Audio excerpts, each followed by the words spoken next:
Well, Tom, this was not a debate. Candidates didn't interact or have any back and forth. But this epic field did manage a wide offering of ideas over the span of this 2-hour event. So many candidates, so little time. 14 Republicans seeking one White House. All of our emphasis is all about small business. I think small business is great. We need to do things to encourage small business. But 90% of workers in America don't own or run their own business. They work for a living, and we have to have an idea and plan and a vision to put them back to work. Sometimes, Jack, our problem is people don't necessarily think we get them. But you know, thank God that my father carried mail on his back, that his father was a coal miner, that my mother as a mother could barely speak English, is because you're in touch with folks. Candidates were pressed on the approach they'd take to defeating ISIS.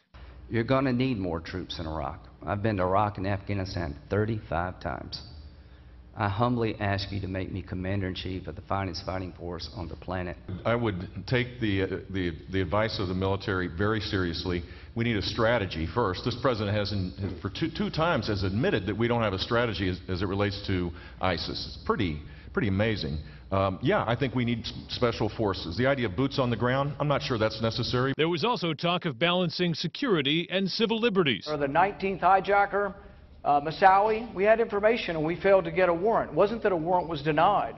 The Boston bomber, we had information, we failed to pursue it. Some floated ideas for what to do if Obamacare is repealed. There's no doubt we need common sense health care reform, and it's something you're seeing a lot of Republicans talking about ideas. I think health care reform ought to expand competition, it ought to empower patients. I would replace it with something that really puts the power back in the hands of consumers and healthcare providers. Health savings accounts available from the day you're born until the day you die. Then there were some echoes of 2012. What agencies would you either eliminate or cut? I've heard this question before. I thought you might go there. Do it. We're going to be going out and laying out a positive message for the people of this country, where that they see that the best days of America are in front of us. Others explained why they decided to jump into this massive field of candidates. No one should run for President of the United States so they can look in the mirror and say they're ready. And when folks approached me 4 years ago, I was really honored, but I looked in the mirror and I said, I'm not ready. I looked this time, 4 years later, in the mirror, and everything that's happened to me in the last 4 years, both good and bad, have made me better. There was little mention of Democrats, but strong belief that the scandal over Hillary Clinton's emails will haunt her. I think Hillary Clinton thinks they are political inconveniences. That's what she gives off.